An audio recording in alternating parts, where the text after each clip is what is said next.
an online meetup event where I had people from all over the world, and we all spoke English, and we were discussing online business in 2020. And what I've noticed is that people who are not English native speakers were using a language that is textbook. So there were some people who are in the US, and their language was completely different.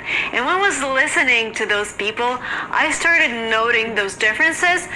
And I decided to share my insights with you, because with these insights, you will be able to speak English as a native speaker, and you wouldn't sound, I would say, a little old-fashioned, because when you're using this textbook English, you sound a little too academic or a little too old-fashioned.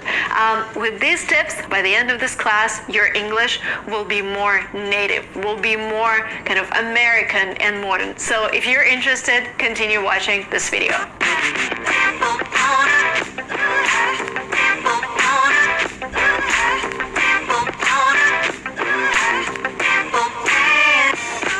Let's start with a very basic and a very common thing. You probably know it, but not all of you are using it in your everyday speech. And this thing is reduced forms. Let's look at some examples. Instead of want to, you say wanna. I wanna know. Wanna know what? I wanna go to London. I wanna study in the US. Because when you say, I want to study in the US, it sounds a little weird. It doesn't have this natural flow. So with these reduced forms, you're getting this natural flow to your language. Let's look at another example, and please go ahead and try saying stuff together with me. I'm going to wash the car, but you're gonna say, I'm gonna wash the car. I'm gonna go wash up.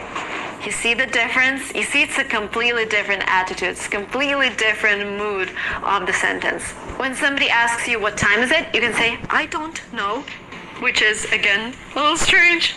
You say, I don't know. I don't know.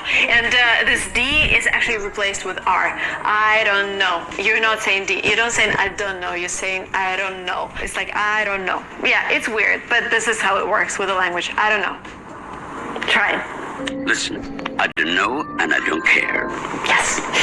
And the last but not the least, got to versus gotta. I gotta do my homework instead of I got to do my homework. We gotta fix it.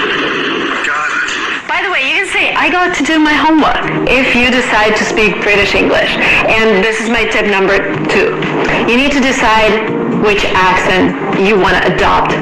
Because you can speak British English, you can speak Canadian English, you can speak Australian English, you can speak American English.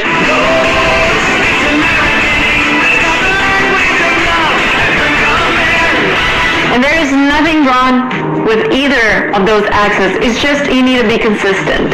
And I started learning English with the British version, and I really liked it.